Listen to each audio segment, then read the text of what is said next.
तो hello everyone. आज हम बात करने जा रहे हैं क्लास 10 के chapter number 1 chemistry, chemical reactions and equation. Now इस चैप्टर में क्या है कि हमें सबसे पहले इंट्रोडक्शन जान लेते हैं कि क्या क्या हमें पढ़ना है। तो सबसे पहले आता है केमिकल रिएक्शन।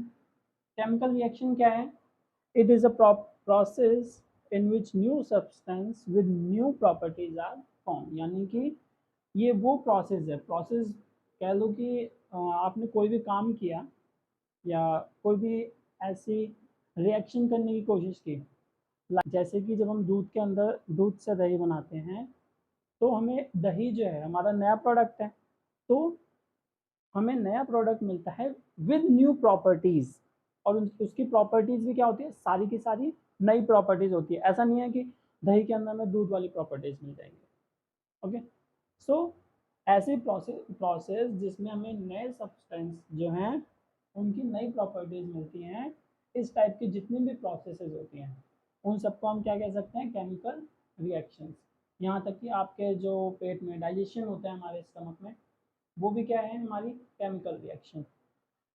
फिर सेकंड नंबर पे हमें पढ़ना होगा characteristic of a chemical reaction. ये वैसे ही बात है कि हम किसी के बारे में पढ़ रहे हैं तो, या किसी ह्यूमन के बारे में जान रहे हैं तो उसके कैरेक्टरिस्टिक का पता होना हमें इम्पॉर्टेंट है कि वो इंसान कैसा है।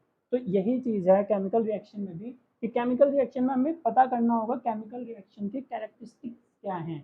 यानी कि हम कैसे पहचानेंगे उस इंसान को या फिर उस रिएक्शन को पर्टिकुलर, कि हाँ ये केमिकल रिएक्शन हुई है या नहीं हुई है। या फिर हमने ऐसे ही तो कोई केमिकल रिएक्शन नहीं बोल दिया, मतलब बस हमने पेपर एक फाड़ा और फिर बोल दिया कि हाँ ये केमिकल रिएक्शन है। अब यही सब जानने के लिए हमें कैरेक्टरिस्टिक पढ़ने की जरूरत पड़ेगी कि क्या वो केमिकल रिएक्शन है या नहीं है जो भी हम काम कर रहे हैं। तो सबसे पहले आएगा उसमें evolution of gas, second number पे है formation of precipitate, third number पे है चेंज इन कलर, फोर्थ पे है चेंज इन टेम्परेचर, फिफ्थ पे है चेंज इन स्टेट। तो पहला है चेंज इवोल्यूशन ऑफ गैस। तुमने कोई केमिकल रिएक्शन की, उसके अंदर से गैस जो है इवॉल्व हुई, तो वो क्या है? Evolution of gas. Second number पे आता है फॉर्मेशन ऑफ प्रेसिपिटेट। मान लो कोई सब्सटेंस लिया, उसके अंदर आपने न्यू सब्सटेंस को ऐड किया है, अब केमिकल रिएक्शन उन दोनों के बीच में हुई, तो उन दोनों के बीच में जो केमिकल रिएक्शन है उसके थ्रू एक नया सब्सटेंस तो बना, उसके साथ साथ उसको इंडिकेट करने के लिए एक प्रेसिपिटेट जो है वो फॉर्म हुआ, जिससे हमें पता चला कि हाँ अब ये हमारी जो केमिकल रिएक्शन है ये पूरी पूरी हो चुकी है। थर्ड पे आता है चेंज इन कलर। कलर का चेंज होना क्या है? एक केमिकल रिएक्शन का इंडिकेशन है। फोर्थ नंबर पे है चेंज इन टेम्परेचर। फिफ्थ पे है चेंज इन स्टेट। स्टेट क्या है? Solid, liquid, gas. सिंपल है, सॉलिड, लिक्विड, गैस हो गया। तो कई बार होता है कि हमारी केमिकल रिएक्शन में हम कर रहे हैं गैस का और उससे वो सॉलिड बन जा रहे हैं, लिक्विड का कर रहे हैं उससे वो गैस बन जा रहा है। तो ऐसी भी जो चीज़ें हैं उनको भी हम केमिकल रिएक्शन कहते हैं। और इन सब के बारे में हम डिटेल में जो है वो थोड़ा नेक्स्ट वीडियो या फिर आगे पढ़ेंगे। केमिकल इक्वेशन जो थर्ड नंबर पे आएगा जिसके बारे में पढ़ना है वो क्या है? The method of representing a chemical reaction. यानी कि एक केमिकल रिएक्शन जो हम लिखेंगे पर्टिकुलर, उसको किस तरीके से हम रिप्रेजेंट करते हैं with the help of symbols and formula. तो उसको हम सिंबल्स के थ्रू और उसके फॉर्मूले के थ्रू, सब्सटेंस मान लो जिंक है तो जिंक को ऐसे थोड़ा ना लिखेंगे ZINC plus dot dot dot, जितना भी डिटेल में। उससे बेटर क्या है कि हम उसका सिंबल लिख दें। जिंक का क्या होता है? Zn होता है। ये सब आप ऑलरेडी 9th क्लास में पढ़ के ही आए हैं यहाँ पे। तो उनको सिंबल्स के थ्रू और उनके फॉर्मूले के थ्रू हम जब केमिकल रिएक्शंस को रिप्रेजेंट करते हैं तो उसे हम केमिकल इक्वेशन कहते हैं। इसको पढ़ने के बाद हमें ये सीखना है कि बैलेंस और अनबैलेंस केमिकल इक्वेशन किसे बोलते हैं। हम कोई भी इक्वेशन जो है वो बैलेंस है या अनबैलेंस्ड है ये कैसे चेक करेंगे, और अगर कोई इक्वेशन अनबैलेंस्ड है तो उसे हम बैलेंस कैसे करेंगे। फिर नेक्स्ट में आएगा टाइप्स ऑफ केमिकल रिएक्शन। तो केमिकल रिएक्शंस की कितनी टाइप्स होती हैं। यहाँ पे हमने पढ़ा था कैरेक्टरिस्टिक यहाँ पे हमने पढ़ा था कैरेक्टरिस्टिक।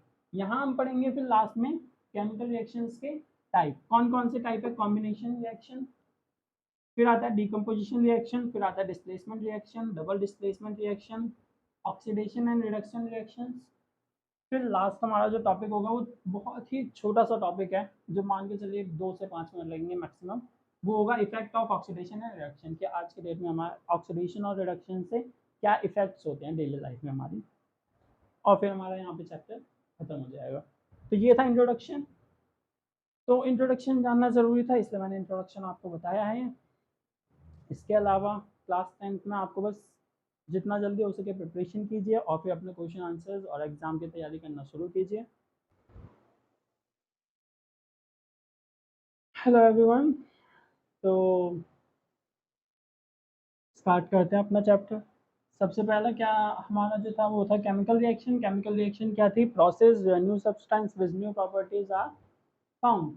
तो जहाँ पर नए सब्सटेंस नए प्रॉपर्टीज के साथ हमें मिलेंगे, वहाँ पर हम कह सकते हैं कि वो केमिकल रिएक्शंस हुई है। जैसे कि हम सबसे पहले एग्जांपल ले लेते हैं अपना, मैग्नीशियम की एक रिबन आती है मार्केट में, अवेलेबल हो जाएगी अगर आप जाएंगे ढूंढेंगे थोड़ा। तो एक ना रिबन टाइप की कॉइल सी आती है, तो उस रिबन को सबसे पहले तो आपको क्या करना होगा, रब करके साफ करना पड़ेगा। वो साफ नहीं करेंगे तो वो डर्ट पॉल्यूशन या फिर जितना भी उसके ऊपर कुछ भी पड़ा होगा, उसको हटाने के लिए उसे पहले साफ करना होगा।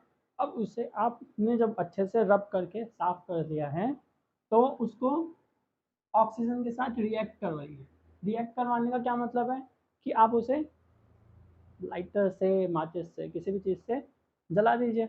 जब आप मैग्नीशियम रिबन को जलाएंगे तो आपको क्या मिलेगा कि जो मैग्नीशियम रिबन है वो एक वाइट कलर के पाउडर में चेंज हो रही है, यानी कि वो जलेगी और फिर नीचे वाइट कलर का पाउडर फॉर्म होता हुआ दिखेगा आपको। जो भी उसका प्रोडक्ट आएगा ना नीचे, वो वाइट कलर का पाउडर आएगा। तो वो जो वाइट कलर का पाउडर है हमारा, वो क्या है? मैग्नीशियम ऑक्साइड है। ओके, जो वाइट कलर का पाउडर है वो हमारा मैग्नीशियम ऑक्साइड है। आपको मैग्नीशियम ऑक्साइड मिल गया। तो इससे क्या पता चला कि कोई भी रिएक्शन में हमने दो अलग अलग सब्सटेंस को जब रिएक्ट करवाया तो हमें एक नया सब्सटेंस मिला। अब ये जो नया सब्सटेंस है, इसकी जो प्रॉपर्टीज हैं वो मैग्नीशियम से अलग होंगी, ऑक्सीजन की प्रॉपर्टीज से अलग होंगी। इनकी प्रॉपर्टीज से इसका कोई लेना देना नहीं होगा। जो हमें नया सब्सटेंस मिला है उसकी जो प्रॉपर्टीज हैं वो हमारे इस तरफ के जो रिएक्टेंट्स हैं, इस साइड के रिएक्टेंट्स बोलते हैं, तो इस साइड के इस साइड के जो रिएक्टेंट्स हैं उनकी प्रॉपर्टीज से अलग प्रॉपर्टीज मिलेंगी। तो इसे हम क्या कहेंगे? केमिकल रिएक्शन कह सकते हैं, क्योंकि हमें यहाँ पे एक नया प्रोडक्ट मिला है जिसकी प्रॉपर्टीज नहीं है। तो हाँ, तो इस तरफ जो हमारे सब्सटेंस होते हैं उन्हें हम रिएक्टेंट्स बोलते हैं, और जो लास्ट में हमारा प्रोडक्ट आता है, जिन सब्सटेंस को रिएक्ट करवाने के बाद जो हमें प्रोडक्ट मिलता है, उसे हम बोलते हैं प्रोडक्ट्स। ठीक है, प्रोडक्ट्स भी एक हो सकता है सिंगल, या फिर एक से ज़्यादा भी हो सकते हैं। रिएक्टेंट्स हो गया, प्रोडक्ट हो गया। इसके बाद हमारे मोर एग्जांपल्स हम देख लेते हैं। Formation of curd from milk, already मैंने बताया था। कुकिंग ऑफ फूड, फूड का जो बनना है वो भी, वो प्रोसेस भी क्या है? केमिकल रिएक्शन है, क्योंकि हमें प्रोडक्ट में जो हमें मिलता है लास्ट में, वो हमारी टेस्टी डिशेज होती हैं। आगे क्या है? Digestion of food in our body, process of respiration, चाहे वो रेस्पायर हम करें या फिर प्लांट्स करें, क्या है सब अपना केमिकल रिएक्शंस तो हुआ ना। आगे है रस्टिंग ऑफ आयरन, आयरन पे रस्ट लग जाना। तुमने आपने देखा ही होगा कि कोई आयरन है, लोहा पड़ा होता है कहीं पे भी, ऐसे उसके ऊपर जंग से लग जाती है अपने आप ही। वो भी क्या होता है कि उसके ऊपर क्या, एयर आई, वाटर आया, वाटर तो कोई उसके ऊपर जाके पानी डाल नहीं रहा प्लांट्स की तरह, लेकिन जो हमारे एनवायरनमेंट में मॉइस्चर के रूप में जो वाटर प्रेजेंट है, वो उस जाकर आयरन के सरफेस पे लग जाता है, और उसी के प्रेजेंस में एयर तो हर जगह है। तो वाटर और एयर जब रिएक्ट करती हैं उस आयरन के साथ, तो उसके ऊपर रस्ट लगना स्टार्ट हो जाता है, तो उसे हम रस्टिंग ऑफ आयरन कह सकते हैं। लास्ट में आ जाता है बर्निंग ऑफ फ्यूल्स। फ्यूल्स का बर्न होना भी क्या है? हमारी केमिकल रिएक्शंस हैं। वुड, लकड़ी को जलाओ, प्रोडक्ट में हमें कुछ मिलेगा अलग, कोल को जलाओगे तो अलग प्रोडक्ट मिलेगा, पेट्रोल एलपीजी को जलाओगे तो अलग प्रोडक्ट मिलेगा। स्मेल करके हम इंडिकेट कर लेते हैं केमिकल रिएक्शंस को। इसके बाद हम पढ़ेंगे ना कि मैंने पिछली बार बताया था इंट्रोडक्शन में कि हम कैसे पता कर सकते हैं कि कोई भी केमिकल रिएक्शन है या नहीं। तो ये वाले जो हैं ज़्यादातर स्मेल करके अच्छा लगता है। वुड को जलाइए, उसको स्मेल कीजिए, बड़ा बेकार आता है। कोल को भी यही सीन है, ये सब स्मेल के थ्रू आते हैं केमिकल रिएक्शंस में। और फिर लास्ट में ETC लिखो, गेम ओवर। तो ये था हमारा अभी का। इसके बाद हम पढ़ेंगे अपने कैरेक्टरिस्टिक ऑफ केमिकल रिएक्शंस। तो अब हम करेंगे कैरेक्टरिस्टिक्स वन बाय वन। सबसे पहला क्या था, evolution of gas. Evolution of gas में क्या है, पहला एग्जांपल अगर देखें, डायरेक्ट एग्जांपल्स के थ्रू समझना आसान होगा। पहला एग्जांपल है when zinc granules react with dilute sulphuric acid, hydrogen gases evolve. मान लीजिए आप एक फ्लास्क ले सकते हैं, इसके लिए रिएक्शन ऐसे कुछ होगा, और नीचे आप जिंक ग्रैन्यूल्स को, ये मान लेते हैं हमारे क्या है, जिंक ग्रैन्यूल्स, ठीक है। अब इसके अंदर एक सॉल्यूशन डालिए जो कि क्या है, dilute sulphuric acid. Dilute sulphuric acid का फॉर्मूला क्या है, H2SO4। या तो H2SO4 हो गया। जिंक ग्रैन्यूल्स का आपको पता ही है क्या है फॉर्मूला, नॉर्मल Zn आप कह सकते हैं, इट विल बी ओके। सो ये मान लेते हैं हमारा क्या हो गया सॉल्यूशन, इसका हमने इसके अंदर क्या डाला था, H2SO4।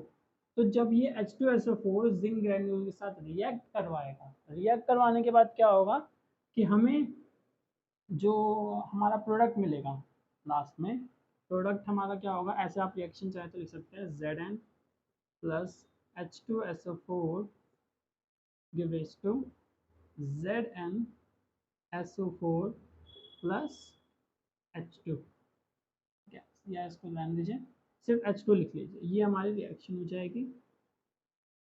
ज़रूरत नहीं है लेकिन फिर भी कॉपी और पेन ज़रूर लेके बैठिए, क्योंकि ये सब नोट करना इम्पॉर्टेंट है। तो बिना कॉपी पेन के अगर बैठे हैं तो कोई फ़ायदा नहीं है यहाँ पे वीडियो देखने का, क्योंकि आप लिखने बैठेंगे तो दिमाग में जाएगी कोई भी चीज़, और अगर सिर्फ वीडियो देख के काम चलाएंगे तो फिर नहीं जाने वाली। वो सिर्फ अभी तो समझ में आ रहे हैं, हाँ बहुत अच्छे से समझ में आ रहा है, लेकिन कोई फ़ायदा नहीं होगा। इससे बेटर है कि साथ साथ लिखते चलिए, वीडियो को पॉज करके, तो चीज़ें बहुत ही डीपली समझ में आएंगी। Okay, so let's start again. Zinc H2SO4 ZnSO हो गया, ये हो गया। हाँ, तो इसके अंदर से जहाँ पे जिंक ग्रैन्यूल्स है, यहाँ से मान लीजिए पॉप साउंड करके ना, ये हमारे क्या निकलेंगे, हाइड्रोजन जो गैस है वो बबल्स की फॉर्म में निकलेंगे, hydrogen gas in bubble form, ऐसे लिख सकते हैं। तो हाइड्रोजन गैस जो है इवॉल्व होगी इसके अंदर से, यहाँ पे जो इवॉल्व हो रही है वो क्या है, हाइड्रोजन गैस। तो फिर से देख लेते हैं, जिंक के जो ग्रैन्यूल्स हैं उनको हम रिएक्ट करवाते हैं डाइल्यूट सल्फ्यूरिक एसिड के साथ, जिंक को डाइल्यूट सल्फ्यूरिक एसिड के साथ रिएक्ट करवाते हैं, तो हमें जो गैस इवॉल्व हो रही है हमारी, वो कौन सी है, हाइड्रोजन गैस है। सिमिलरली अगर मैं बात करूं मैग्नीशियम की, अगर मैग्नीशियम को भी रिएक्ट करवाया जाए किसके साथ, डाइल्यूट एसिड के साथ, अब वो एसिड कोई सा भी लीजिए आप, अगर आपको मना H2SO4 लेना है तो वो लीजिए, HCl लेना है तो वो लीजिए। जब आप इसको मैग्नीशियम को कोई भी डाइल्यूट एसिड के साथ रिएक्ट करवाएंगे तो भी आपको जो गैस इवॉल्व होती हुई दिखेगी वो कौन सी गैस होगी, हाइड्रोजन गैस इवॉल्व होगी। तो मैग्नीशियम जो है वो डाइल्यूट एसिड के साथ जब रिएक्ट करता है तो भी हमारी जो गैस इवॉल्व होती है वो कौन सी होती है, हाइड्रोजन गैस। प्रोडक्ट नहीं है ये, फिर से मैं बोल रहा हूँ, प्रोडक्ट हाइड्रोजन गैस नहीं है। प्रोडक्ट क्या होता है, जब मैंने इसको इसके साथ रिएक्ट करवाया तो प्रोडक्ट क्या आया था मेरा, ये मुझे प्रोडक्ट मिला था, ये मेरा क्या है, प्रोडक्ट है। जबकि ये वाली जो गैस है वो क्या हो रही है, इवोल्यूशन हो रहा है H2 का। तो इवोल्यूशन होने का क्या मतलब है, ये मेरे को जो H2 गैस इवॉल्व हो रही है ना, ये मुझे बता रही है कि केमिकल रिएक्शन हुई है यहाँ पर। अगर मान लीजिए यहाँ पे जिंक ग्रैन्यूल्स आपने एक फ्लास्क में डाल दिए, उसके बाद उसके ऊपर हाइड्रोक्लोरिक एसिड डाल दिया, अगर हाइड्रोक्लोरिक एसिड नहीं डाला, मान लीजिए कोई नॉर्मल पानी डाल दिया मान लीजिए मैंने, अब अगर मैं पानी उसके अंदर डाल देता हूँ तो क्या आपको लगता है कि रिएक्शन होगी? पता नहीं, सिंपल सा आंसर यही होगा आपका भी मेरा भी। तो यही मैं बताना चाह रहा हूँ कि जब आप ऐसे ही हम कोई भी सॉल्यूशन नहीं डाल सकते हैं। जब हम H2SO4 डालेंगे तो हम क्या देखेंगे, इंडिकेशन के लिए जो हमें इंडिकेट करेगा कि हाँ कुछ केमिकल रिएक्शन हो रही है, वो क्या है, वो इंडिकेशन है evolution of gas off hydrogen gas यहाँ पर। तो वो हाइड्रोजन गैस है जिसकी वजह से हमें पता चलेगा कि हाँ हमारी यहाँ पर केमिकल रिएक्शन हुई है। तो हमें पता होना चाहिए कि किसी भी चीज़ को रिएक्ट करवाने के लिए, या फिर मैं कहूँ जिंक या मैग्नीशियम के साथ अगर हमें कोई रिएक्शन करवानी है तो उसके अंदर हमें कौन सा सॉल्यूशन डालना है। ओके, तो सॉल्यूशन कौन सा होगा, जिंक के साथ H2SO4 कर लीजिए, मैग्नीशियम के साथ कोई भी डाइल्यूट एसिड कर लीजिए, चलेगा। एक और एग्जांपल देख लेते हैं साथ में, sodium carbonate plus dilute hydrochloric acid. इसके अंदर जो इवोल्यूशन होगा वो किसका होगा, कार्बन डाइऑक्साइड का। इसकी जो रिएक्शन होती है वो कुछ ऐसे होती है, Na2CO3 plus dilute hydrochloric acid का क्या हो जाएगा, HCl gives to evolution of gas. से पहले जो यहाँ पे प्रोडक्ट मिलेंगे वो हमारे क्या हैं, सबसे पहले तो होगा NaCl, ठीक है। इसके अलावा हमारा जो प्रोडक्ट मिलेगा वो क्या होगा, H2O प्लस CO2। तो यहाँ पर ये मेरा क्या हो जाएगा, इवोल्यूशन गैस, और इनको मान लेते हैं हम प्रोडक्ट अपने। सिंपल, जिनकी हमें रिक्वायरमेंट है, प्रोडक्ट तो हमें मिल ही जाएगा, गैस इवॉल्व होके गायब हो जाएगी, लेकिन हमें पता चल जाएगा कि केमिकल रिएक्शन हमारी हुई है। तो ये था इवोल्यूशन ऑफ गैस का टॉपिक जो कि यहाँ पर ख़त्म होता है। बाकी मैं देख लेता हूँ अगर मेरे को कुछ और समझाना हो तो। एक चीज़ और है, इसमें मैंने यहाँ पर काफ़ी चीज़ें अभी नहीं लिखी हैं, जैसे कि इनको बैलेंस नहीं किया हुआ, मैंने जस्ट रिएक्शन लिख दी है। सिमिलरली यहाँ पे कह सकते हैं, और यहाँ पर इक्वेशन है, मतलब बहुत सारी चीज़ें नहीं बताई हैं क्योंकि मुझे लगता है कि यहाँ पे जो मेन टॉपिक है हमारा वो क्या है, इवोल्यूशन ऑफ गैस, या फिर कौन सी गैस हमारी इवॉल्व हो रही है ये जानना। इसलिए मैंने ज़्यादा डिटेल में नहीं बताया ताकि चैप्टर जल्दी ख़त्म हो सके, और जो भी है। सो नेक्स्ट क्या है हमारा इवोल्यूशन ऑफ गैस के बाद, आप खुद देखिए और मेरे को बताइए क्या है।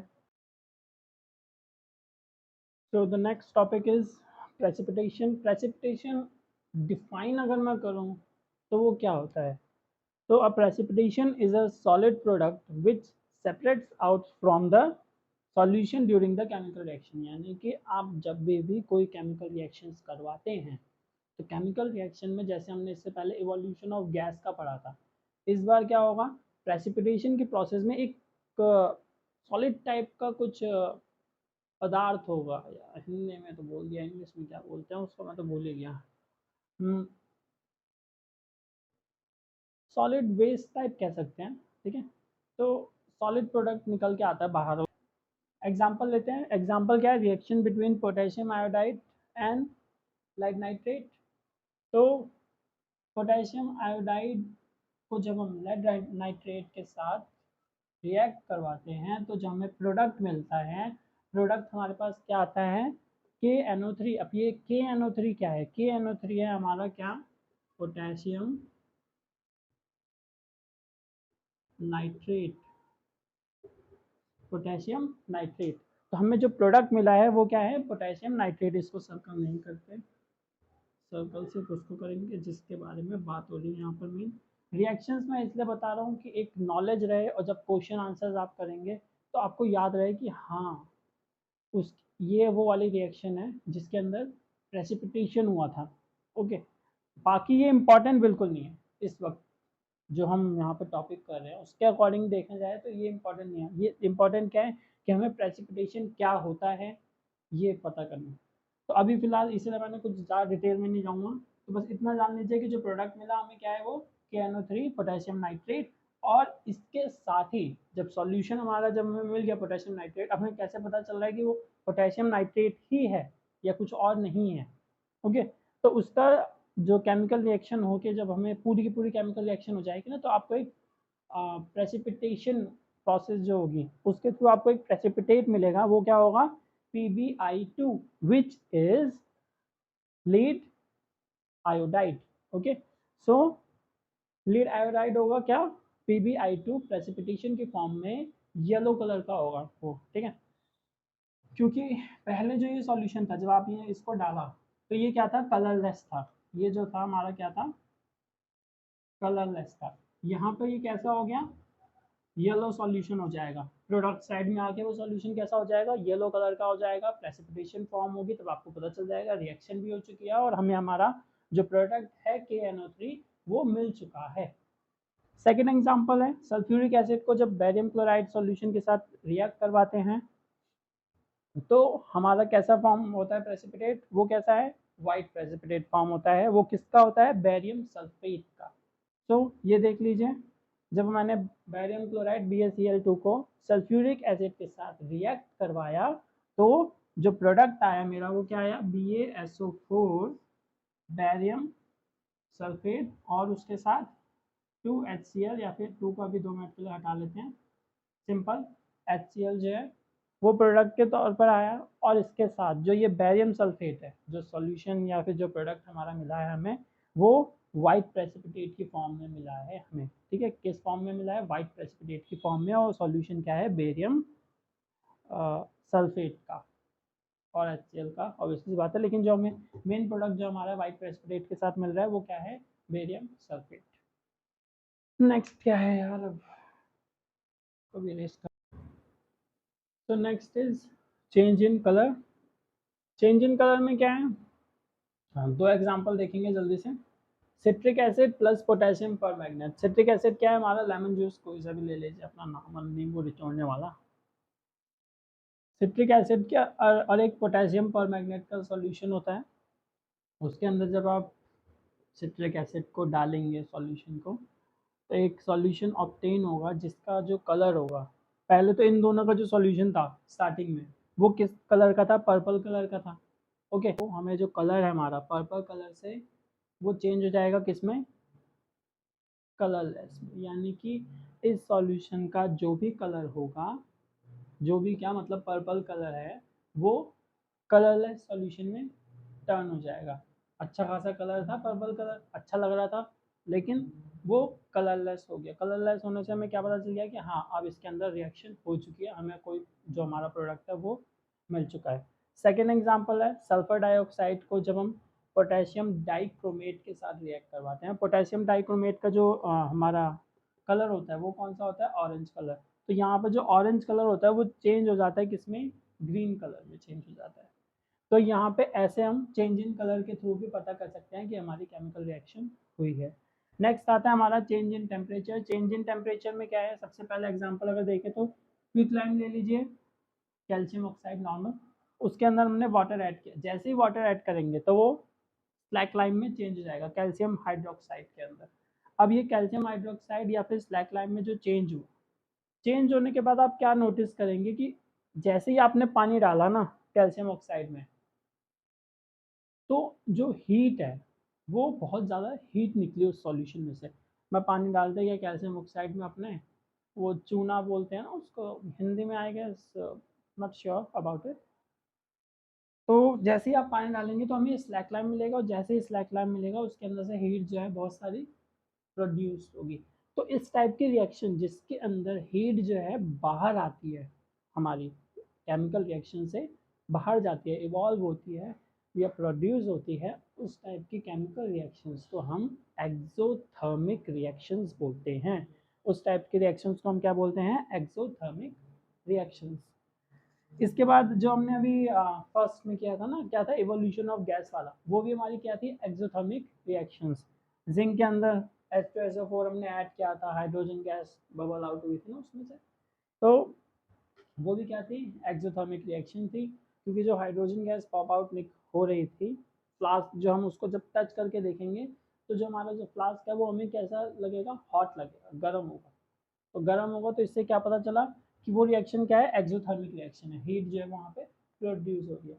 इसके अलावा एक और होता है एंडोथर्मिक रिएक्शन। एंडोथर्मिक रिएक्शन के लिए मेरे को इसको इरेज करना पड़ेगा।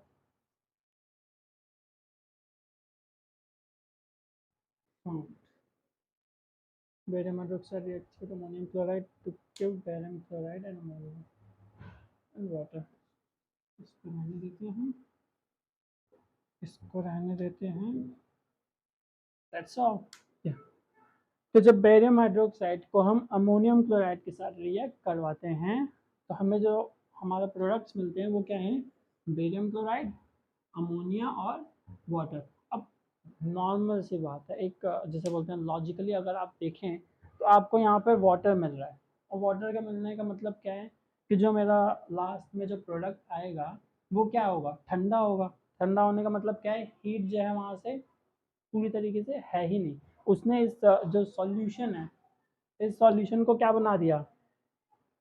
एंडोथर्मिक रिएक्शन, यानी कि ठंडा बना दिया उसे।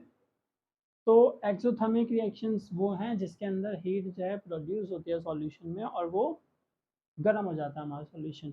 जबकि यहाँ पर जो एंडोथर्मिक रिएक्शन है, एंडोथर्मिक रिएक्शन में हीट जो है पूरी तरीके से गायब हो जाती है और रिएक्शन को हमें ठंडा बना देते हैं। तो अगर मैं एक्सोथर्मिक और एंडोथर्मिक को सिंपल वर्ड में बोलूँ, एक्सोथर्मिक रिएक्शन, एक्सोथर्मिक रिएक्शन और एंडोथर्मिक रिएक्शन। एक्सोथर्मिक रिएक्शन में क्या होता है? हीट जो है वो क्या हो रही है? एब्जॉर्ब या फिर रिलीज्ड। एंडोथर्मिक में हीट। तो एक्सोथर्मिक रिएक्शन के अंदर हीट जो है वो हमारी रिलीज होगी, रिलीज्ड। एक्सोथर्मिक में heat released to the surrounding. तो सराउंडिंग में हीट जाएगी। अब मान के चलिए ट्रेन का इंजन है, जैसे जब हीट उसमें से क्या होती है? वातावरण में, सराउंडिंग में हीट क्या हो रही है? जाती है। तो ट्रेन का जो वो इंजन का टाइप का जो भी होता है वो गर्म हो जाता है। तो वही केस है, एक्सोथर्मिक रिएक्शन में हीट जो है वो रिलीज हो रही है टू द सराउंडिंग। जबकि एंडोथर्मिक में क्या हो रहा है? Heat absorbed. यहाँ पर क्या होता है? Heat absorbed by the surrounding. By the surrounding लिखना है बाय द सराउंडिंग लिखिए, फ्रॉम द सराउंडिंग लिखना है तो फ्रॉम द सराउंडिंग लिखिए, आपकी मर्जी है। तो एंडोथर्मिक में बेसिकली बात यह है कि हीट एब्जॉर्ब होती है एंड एक्सोथर्मिक में हीट जो है वो रिलीज होती है। That's it. ओके, तो लास्ट कैरेक्टरिस्टिक हमारा क्या है? Change in state. ठीक है, चेंज इन स्टेट में एक ही एग्जांपल बहुत होगा। सिंपल वर्ड में अगर सबसे बेस्ट एग्जांपल अगर मिला है ढूंढे तो कौन सा आना चाहिए? ठीक है, combustion of candle wax. Combustion of candle wax सबसे बेस्ट एग्जांपल है चेंज इन स्टेट का। कैंडल होती है, मोमबत्ती होती है, उसको जलाने के बाद वो सॉलिड से क्या बन जाती है? लिक्विड स्टेट में, गैसियस स्टेट में, जिस भी स्टेट में आप देखना चाहें उसको। कार्बन डाइऑक्साइड उसमें से रिलीज होती है ना, इसलिए गैसियस स्टेट में कह सकते हैं, और वो लिक्विड फॉर्म में आ ही जाती है पिघल के, घूम फिर के। तो बेसिकली इसको सॉलिड से लिक्विड ही बोलेंगे, गैसियस ना बोल के। तो ये हमारा चेंज इन स्टेट हो गया, जो सॉलिड से एक स्टेट, सॉलिड था पहले, जलाने के बाद, कंबशन के बाद क्या हो गया? वो लिक्विड स्टेट में टर्न हो गया। अच्छा, यहाँ पर हमारे कैरेक्टरिस्टिक खत्म होते हैं। इसके बाद एक पॉइंट है नोट करने वाला, कि ऐसा नहीं है कि कोई भी केमिकल रिएक्शन जो है वो सिर्फ एक ही कैरेक्टरिस्टिक दिखाएगी। जैसे हमने अभी थोड़ी देर पहले एक एग्जांपल मैंने आपको बताया था जिंक ग्रैन्यूल्स वाला। यहाँ पे हम क्या लिखे हैं? नोट लिख लेते हैं, या फिर पॉइंट्स टू रिमेंबर, आपको जो भी लिखना है वो लिख सकते हैं। तो यहाँ लिख सकते हैं आप जिंक ग्रैन्यूल्स रिएक्शन। वो तो आपको याद ही होगी, जिंक ग्रैन्यूल्स क्या रिएक्शन थी। याद नहीं है तो मैं फिर से बता देता हूँ। जब हम जिंक ग्रैन्यूल्स के अंदर सॉल्यूशन मिलाएंगे, किसका? H2SO4 को। H2SO4 को जब हम जिंक ग्रैन्यूल्स में मिलाएंगे तो उसके अंदर से हाइड्रोजन गैस इवॉल्व हो रही थी, और वो क्या था? इवोल्यूशन ऑफ गैस था। तो यहाँ पर हम एक कैरेक्टरिस्टिक तो हो गया हमारा क्या? Evolution of gas. और दूसरा कैरेक्टरिस्टिक वहाँ अभी थोड़ी सी देर ही पहले हमने किया था, कौन सा? इससे पहले वाला, change in temperature. Change in temperature भी आ गया उसके अंदर। Change in temperature. क्यों? क्योंकि जो हाइड्रोजन गैस जो उसमें से पॉप आउट हो रही थी वो क्या कर रही थी, हीट को रिलीज कर रही थी, और जब रिलीज हो रही है तो वो क्या थी हमारी एक्सोथर्मिक रिएक्शन।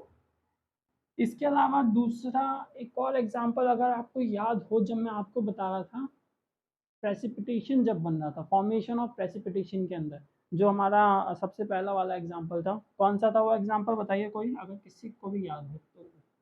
एग्जांपल था हमारा, क्यों करते हैं, potassium iodide with lead nitrate. जब हमने पोटेशियम आयोडाइड को लेड नाइट्रेट के साथ रिएक्ट करवाया था तो दो चीज़ें हुई थी। पहला क्या कि फॉर्मेशन हुआ था किसका, प्रेसिपिटेशन का, फॉर्मेशन ऑफ प्रेसिपिटेट। दूसरा क्या कैरेक्टरिस्टिक दिखा था, change in colour, change in colour. तो ऐसे ही केमिकल रिएक्शंस बहुत सारी टाइप्स की हो सकती हैं जिसके अंदर हमें एक से ज़्यादा कैरेक्टरिस्टिक मिल सकते हैं। तो ये पॉइंट याद रखना, ऐसा नहीं है कि सिर्फ एक ही कैरेक्टरिस्टिक मिलेगा, तो एक से ज़्यादा, दो मिल सकते हैं, तीन मिल सकते हैं, जितना उनकी मन करे उतना मिल सकता है। तो यहाँ पे हमारा एक टॉपिक खत्म होता है, इसके बाद हमारा क्या होगा, मैं भूल गया। हाँ, ओके, सोचे तो अब आता है हमारा बैलेंस केमिकल इक्वेशन। चलो स्टार्ट करते हैं बैलेंस केमिकल इक्वेशन। सबसे पहले केमिकल इक्वेशन क्या होती है मैं ऑलरेडी बता चुका हूँ। केमिकल इक्वेशन क्या होती है, कोई भी केमिकल इक्वेशन वो इक्वेशन है जो केमिकल रिएक्शंस को हम जब हम फॉर्मूले के फॉर्म में लिखते हैं तो उसे हम क्या बोलते हैं, chemical equation. Chemical equation, chemical equation में क्या होगा, पहले तो कोई भी केमिकल रिएक्शन लिख लेते हैं सिंपल।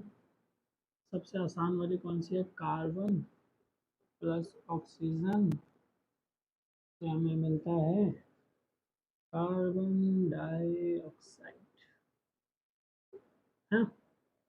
कार्बन और ऑक्सीजन को रिएक्ट करवाइए, आपको कार्बन डाइऑक्साइड मिल जाएगा। ये है सिंपल सी हमारी रिएक्शन। लेकिन अब इसको हम इसकी हमें केमिकल इक्वेशन लिखनी है, तो केमिकल इक्वेशन लिखने के लिए क्या करना होगा, मैं इन सब के सिंबल नोट करने होंगे सबसे पहले। तो कार्बन का C प्लस ऑक्सीजन का O2, this gives carbon dioxide is CO2 plus इसके अंदर हीट जो है वो रिलीज होती है। ये तो पता ही होगा carbon dioxide, C plus O2 plus CO2 और हीट। इतना काम होने के बाद आपको क्या करना है, रिएक्शन में और भी चीज़ इंपॉर्टेंट है, वो क्या है, कार्बन कैसा होता है, सॉलिड। यानी कि केमिकल इक्वेशन के अंदर उनके स्टेट्स लिखना है। स्टेट्स लिखने से हमें पता होता है कि हाँ, क्योंकि देखो वाटर जो है ना H2O, ये हमें लिक्विड फॉर्म में भी मिल जाएगा, ये हमें गैसियस फॉर्म में भी मिल जाएगा, और यही हमें सॉलिड फॉर्म में भी मिल सकता है एज आइस। तो हमें नहीं पता होता, अगर कोई भी केमिकल इक्वेशन हमें दे रखी होगी और हमें नहीं बताया होगा कि उसका स्टेट क्या है, तो जब हम रिएक्शन करवाने के लिए जाएंगे तो हम क्या पता, हम पानी को डालने की जगह उसके अंदर बर्फ़ डाल दें, या फिर बर्फ़ डालने की जगह पानी डाल दें। इसलिए केमिकल इक्वेशन में स्टेट का लिखा होना भी ज़रूरी होता है, ठीक है। तो यहाँ पर जो कार्बन है वो क्या है, सॉलिड फॉर्म में है। ऑक्सीजन क्या है, वो तो सिंपल है, गैसियस फॉर्म में है। और जो यहाँ पर हमें CO2 मिलता है वो भी हमारा गैसियस फॉर्म में है, ठीक है। तो C सॉलिड, ये अब अगर बैलेंस देखें तो C प्लस O2 CO2 ये बैलेंस भी है, हीट रिलीज हो गई है, रिलीज को हम लगा देते हैं ऐसे, ऊपर उड़ गई, कौन सी है, C6H12O6 प्लस ऑक्सीजन के साथ जब वो रिएक्ट होती है तो हमें क्या मिलता है, carbon dioxide plus water plus बहुत सारी एनर्जी, ठीक है। तो एनर्जी मिल गई। इसके अलावा अब अगर इसे बैलेंस करना पड़ेगा तो कार्बन का हो जाएगा 6 कार्बन, हाइड्रोजन आपके पॉकेट ये है हाइड्रोजन हाइड्रोजन हाइड्रोजन H2 और यहाँ पर भी 6 ऑक्सीजन, अगर मैं गलत नहीं हो तो 6 2 is 12 plus 6 18, 6 2 is 12 plus 6 18 और ये परफेक्ट, ठीक है। और ये किसकी प्रेजेंस में होती है? सनलाइट की होती है ना, सनलाइट भी लिख लेते हैं, ठीक है। तो सनलाइट की प्रेजेंस में होती है। अब इसके बाद हमें क्या करना होगा, इनके स्टेट लिखने होंगे। तो ये जो स्टेट होता है इसका वो होता है एक्वस। एक्वस जो है वो हम्म, थो ना लिक्विड है ना सॉलिड है, बीच का स्टेट कह सकते हैं ऐसे फिलहाल के लिए। तो एक्वस ये हो गया, ये हमें गैसियस फॉर्म में मिलती है। हाँ, कार्बन डाइऑक्साइड भी गैसियस फॉर्म में मिलता है, और जो H2 है वो हमारा लिक्विड फॉर्म में मिलता है। हाँ, ठीक है। सनलाइट यहाँ पे ये हमने स्टेट लिख दिया, सिंबल्स लिख दिया उन सबके। इसके अलावा ये जो है ये हमने क्या लिखा है, ये हमें बता रहा है कि किसकी प्रेजेंस में रिएक्शन हो रही है, तो हम अपनी रिएक्शंस में ये भी ऐड कर सकते हैं, ठीक है। और इसके अलावा क्या चीज़ होता है, हाँ, ये दोनों अगर आप देखें, ये दोनों रिएक्शन, इसके अंदर हीट रिलीज हो रही थी, इसके अंदर हमें एनर्जी मिल रही है। अब ये क्या है, प्लांट्स जो है जब खाना बनाते हैं वही रिएक्शन है, फोटोसिंथेसिस की रिएक्शन है। इसके अंदर क्या होती है, एनर्जी रिलीज होती है ना। तो ये दोनों रिएक्शन, इससे हमें क्या पता चलता है, दोनों रिएक्शन कैसी हैं, एक्सोथर्मिक रिएक्शन है, एक्सोथर्मिक रिएक्शन। तो अगर एग्जाम में क्वेश्चन आता है कि फोटोसिंथेसिस जो है वो किस टाइप की रिएक्शन है, तो आप आंसर लिख सकते हैं एक्सोथर्मिक रिएक्शन है।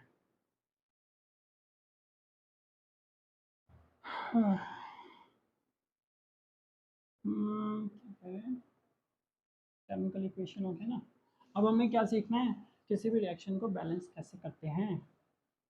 तो मैं एक रिएक्शन को बैलेंस करवाऊंगा, बाकी आपको एनसीईआरटी उठानी है, उसके अंदर से कुछ रिएक्शंस उठानी है, या फिर अगर आपके पास कोई एडिशनल बुक है तो उसको उठाइए और रिएक्शंस को बैलेंस करने की प्रैक्टिस कीजिए। उसके बाद ही आगे कॉम्बिनेशन रिएक्शन या वो जो टाइप्स ऑफ रिएक्शन था उसके ऊपर जाइएगा, उससे पहले आपको बैलेंस करना सीखना होगा।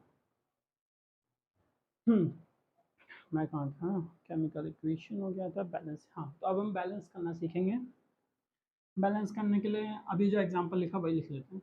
C6H12O6 प्लस ऑक्सीजन के साथ रिएक्ट करवाया हमारे ग्लूकोज ने, ग्लूकोज, ऑक्सीजन, सल्फाइड, क्लोरोफिल। यहाँ पर क्या होगा हमारा, कार्बन डाइऑक्साइड मिला, H2O मिला, एनर्जी मिली, बहुत ताकत हो गई प्लांट्स में है। ठीक है, तो हमें इन्हें क्या करना है, बैलेंस करना है। ये तो फालतू में लिख दिया मैंने।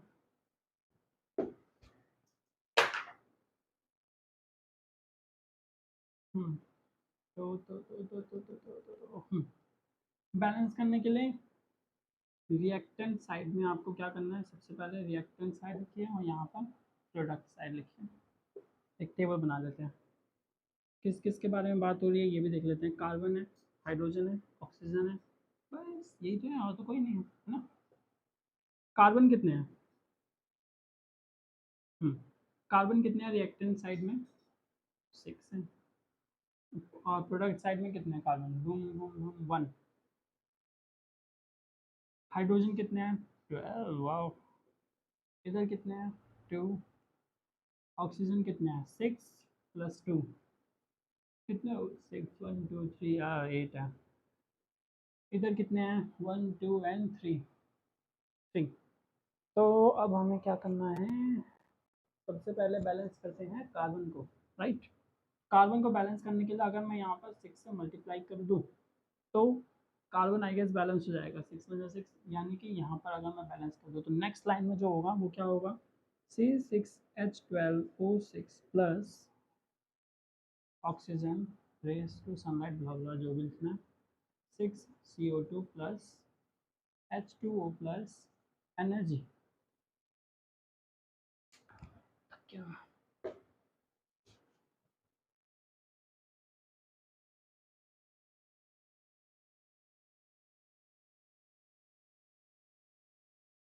अब हमारे पास कार्बन जो है वो 6 हो चुके हैं, हाइड्रोजन, यहाँ पर ऑक्सीजन। ये लिखने के बाद ये टेबल दोबारा नीचे बनेगी, ठीक है। इसके नीचे पता नहीं दिख रहा है नहीं दिख रहा है, लेकिन जो भी है इसके नीचे अपनी नोटबुक के अंदर तो ऑब्वियसली इस बात बनानी पड़ेगी आपको, टेबल बार बार बनानी है। क्लास के अकॉर्डिंग आई गेस ज़्यादा टेबल्स नहीं बनानी होंगी, लेकिन अभी स्टार्टिंग है इसलिए आपको टेबल्स बना के दिखाना होगा ताकि मैम आपको नंबर दे आपके। तो टेबल बन गए, ये आपके मैम ने जैसे आपको सिखाया वैसे भी ट्राई कर सकते हैं। यहाँ तक काम हो गया, 6 और 6 बैलेंस हो गए। इसके बाद हम बैलेंस किसको करें, अच्छा यहाँ पे जो टेबल बनेगा, अब इसको अगर मैं इसके बाद का जो टेबल बनाऊंगा वो चेंज होगा। कार्बन 6 है, इधर भी 6 है, हाइड्रोजन यहाँ पर 12 है, हाइड्रोजन यहाँ पर 2 है, सही है। ऑक्सीजन यहाँ पर कितने हैं, 6 + 2 8। यहाँ पर ऑक्सीजन कितने हैं, यहाँ 6 है, यहाँ 2 है, 6 2 12 + 2 14। तो ये चेंज होकर हो जाएगा 14, ठीक है।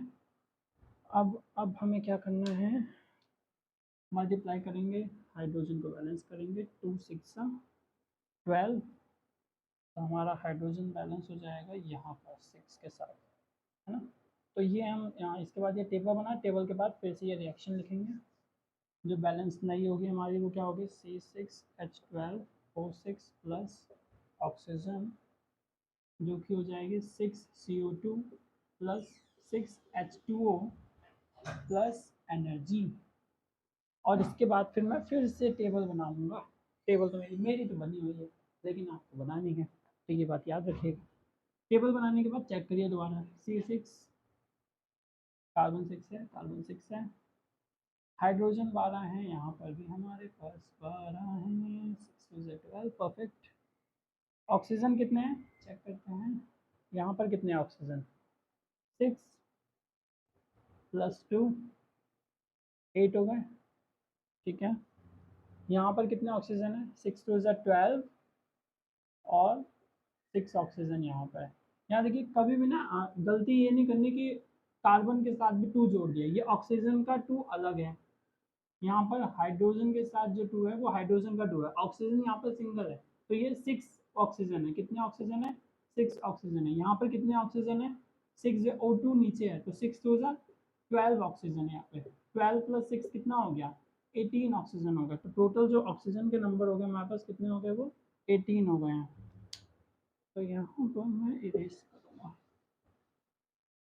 ये बस मैं बता रहा था जो छोटी सी गलतियाँ हो जाती है कई बार। 6CO2 + 6H2O 18 हो गए, और यहाँ पर 8 है, तो 18 और 8 को कैसे हम मल्टीप्लाई करेंगे, करें। अच्छा अगर मैं 6 6 12 + 6 चलो 8, अगर मैं यहाँ पर 6 से मल्टीप्लाई कर दूँ ऑक्सीजन को, क्योंकि ये तो सिंगल है, तो ये क्या हो जाएगा, 6 2 12, 12 + 6 कितना हो गया, 18। तो यहाँ पर ये भी कितना हो जाएगा, 18। तो हम लिख सकते हैं बाय मल्टीप्लाइंग 6 बाय O2, ये लिख दीजिए। Our reaction is balance. तो आप देखेंगे आपके यहाँ भी 6, यहाँ भी 6, यहाँ पे भी 12, यहाँ पे भी 12, यहाँ पे भी 18, यहाँ पे भी 18, जितने भी आपके कार्बन हाइड्रोजन या ऑक्सीजन थे वो सारे के सारे बैलेंस हो चुके हैं। और फिर लास्ट में आपको एक बाकायदा अच्छे तरीके से बैलेंस रिएक्शन लिखनी है, फिर इज इक्वल्स टू लगाना है, और फिर आपकी जो बैलेंस रिएक्शन है वो लिख दीजिए और आपके फुल मार्क्स हैं, एंजॉय करिए। हाँ, तो ये हो गई हमारी बैलेंस रिएक्शन। और हो सकता है कि आपको कई बार बैलेंस रिएक्शन मिले ऑलरेडी, तो उन चीज़ों पे ध्यान नहीं देना। जैसे कि जब हम टाइप्स ऑफ रिएक्शंस करेंगे उसके अंदर ऑलरेडी आपको बैलेंस रिएक्शंस मिलेंगे, उनको बैलेंस करने की ज़रूरत नहीं पड़ेगी। लेकिन क्वेश्चन में अगर आता है कि इन रिएक्शंस को आपको बैलेंस करना है, तो उसके लिए बैलेंस रिएक्शंस इंपॉर्टेंट है। तो जैसा कि मैंने कहा, इसके बाद कम से कम आपको 3 से 4 एग्जाम्पल्स खुद करके देखने हैं, उसके बाद ही नेक्स्ट वीडियो की तरफ आपको बढ़ना होगा। So have a good time and thank you for watching the video.